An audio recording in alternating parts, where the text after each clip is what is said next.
Bem, amigos, estamos de volta e agora no segundo bloco vocês ficam com a entrevista do nosso presidente da OAB São Paulo, Marcos da Costa, e também do Marcos Vinícius, presidente nacional da OAB. Bem interessante, mesmo você que não é advogado, quem não tem um processo, quem não tem uma questão judicial. Portanto, assista as duas entrevistas, que são as pessoas que representam uma aqui o Estado de São Paulo e outra a nossa OAB Nacional. Vocês vão gostar do que foi feito pelo Direito de Cidadania. Acompanhem.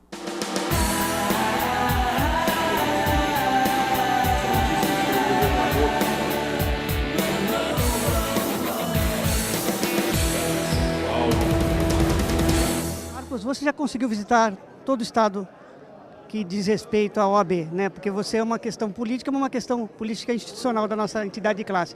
Como é que você já tem visto essa questão agora das visitas? Já passou a eleição, os problemas aumentaram, você já conseguiu efetivamente convocar a classe para unida melhorar uma questão que é de cunho social, que é os problemas do judiciário, Marcos?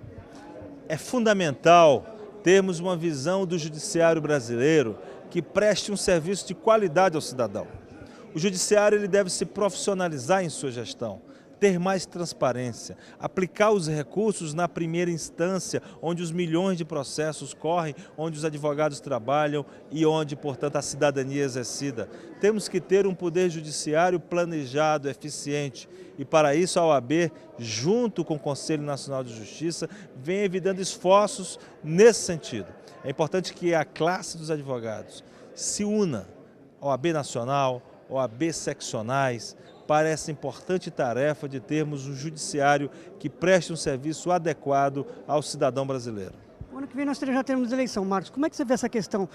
É importante a OAB estar diligente, participante, porque tudo que diz respeito à política nos atinge diretamente, atinge a sociedade e também atinge a classe dos advogados. É precatório, é problema de segurança. E você consegue vislumbrar isso como as suas visitas em todo o Brasil, né, Marcos? Com certeza, é um problema que é também da advocacia. Já o disse Evandro Lins e Silva, o advogado é antes de tudo um cidadão e ele não pode se omitir, dar as costas às grandes causas da República. Por isso que temos lutado por um sistema de saúde melhor para o nosso país. Apresentamos à Câmara dos Deputados um projeto de lei de iniciativa popular com cerca de 2 milhões de assinaturas, exigindo 10% do orçamento da União para a saúde. O cidadão precisa da assistência médica de qualidade. E a OAB, portanto, vem lutando por mais educação também, pela defesa dos usuários dos serviços públicos, por uma segurança pública que preste um serviço adequado, respeitando os direitos humanos, mas protegendo o cidadão dos crimes e tendo assistência às vítimas dos crimes também. Portanto, a ordem que é dos advogados, ela é do Brasil e ela tem ficado atenta às causas da República, como também tem lutado pela valorização do advogado como instrumento essencial e indispensável à defesa do cidadão injustiçado. Marcos Vinícius é um batalhador, sempre cansado, até o último instante ele trabalha pela advocacia. Então deixa só uma mensagem para os advogados do Estado de São Paulo, parabenizando você pela sua brilhante explanação à classe dos advogados no Colégio de Presidente aqui em Atibaia. E mais uma vez, sucesso. Você disse que eu dou sorte, a você não. Você que é brilhante no direito de cidadania. Obrigado, Direito de Cidadania, sempre prestigiando, desde os primeiros passos, entrevistando, e realmente é um veículo de comunicação de pé quente, de grande sorte, me deu muita sorte. E, portanto, falar através deste veículo a toda a cidadania e aos advogados é motivo de satisfação e de muita honra.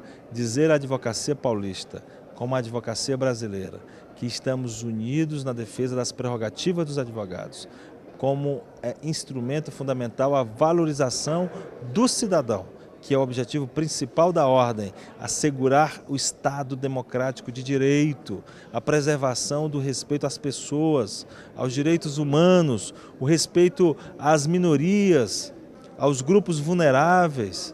Essa história de nossa entidade deve ser sempre honrada e este compromisso que junto com a OAB de São Paulo, a OAB Nacional reitera e renova nesse momento. E conclamamos os advogados do Brasil a lutarmos pelas importantes causas para a melhoria do nosso país, para a melhoria da sociedade e pela valorização do advogado. Olha, a OAB São Paulo lhe agradece, assim como a CASP do nosso Fábio Canton, e vou lhe fazer mais uma promessa. Eu vou a Brasília gravar com você novamente para você apresentar aquele prédio maravilhoso que é de todos nós advogados. Obrigado, viu? Será um prazer e ficam já convidados também para a Conferência Nacional dos Advogados, que será realizada em outubro do próximo ano, no Rio de Janeiro.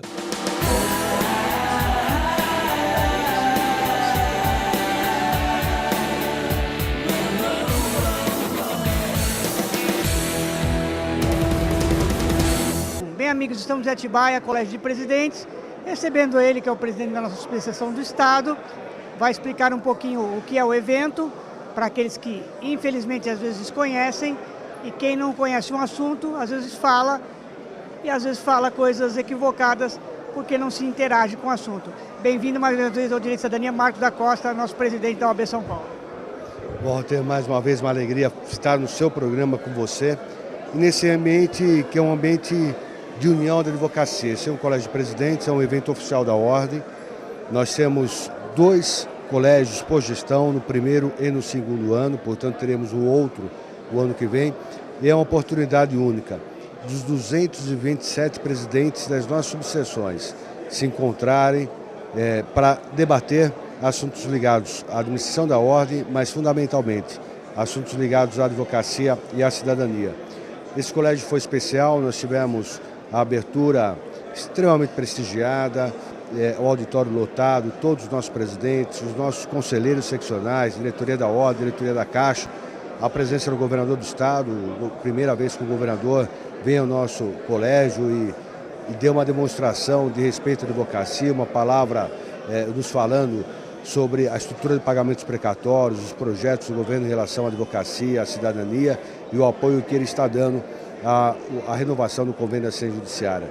E nos dias que seguem, após a abertura, painéis de trabalho, painéis que dizem respeito a prerrogativas profissionais, diz respeito a esse momento também histórico que passamos da informatização do processo judicial, painéis ligados à Caixa, à administração da ordem, enfim, painéis onde é possível cada presidente apresentar a sua manifestação e, através dessas manifestações e da força da união das lideranças da advocacia do Estado de São Paulo, conseguimos os avanços necessários e enfrentar os desafios que a sociedade e a justiça nos apresentam diariamente.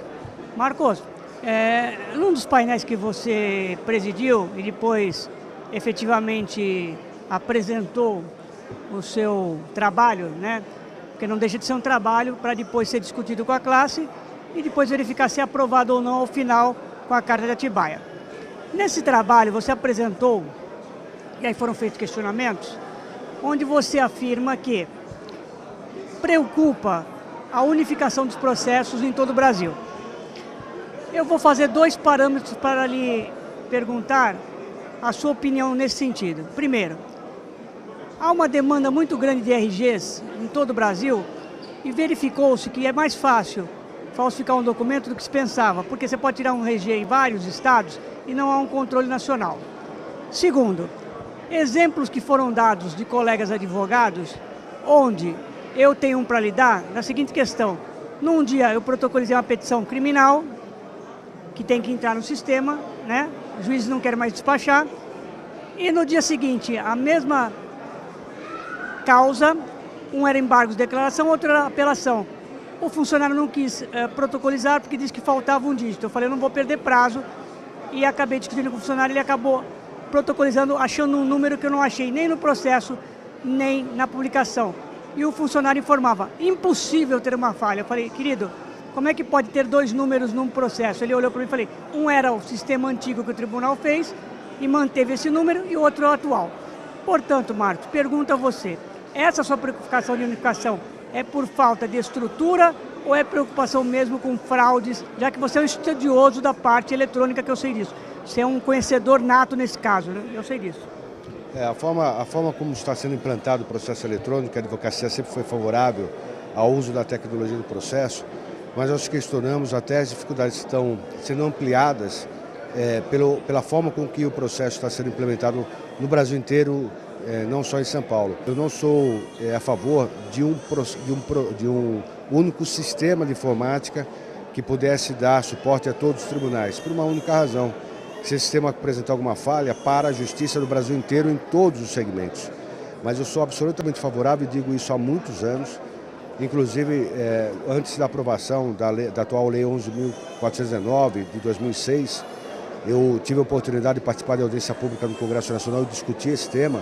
Eu sou a favor de criar-se parâmetros que possam ser adotados por todos os tribunais, ou seja, não ser diferente a forma de peticionar na Justiça do Trabalho da 2ª Região, na Justiça do Trabalho da 15ª, na Justiça Estadual, na Justiça Federal, como se o advogado tivesse que conhecer um código de processo por tribunal. Isso é absolutamente e radicalmente contrário a esse tipo de situação.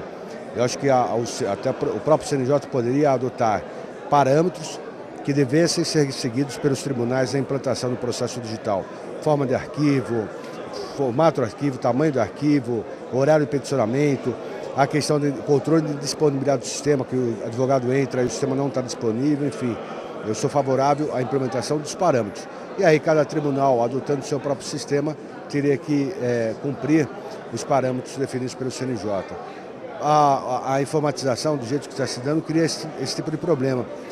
Como nós tivemos tribunais, o próprio Tribunal de Justiça, passando por alguns sistemas diferentes, mudando os sistemas que foram contratados anteriormente e que não conseguiram chegar, como hoje se pretende, a empregar tecnologia na prática de ato processual. Antes o sistema era só para controle do andamento processual.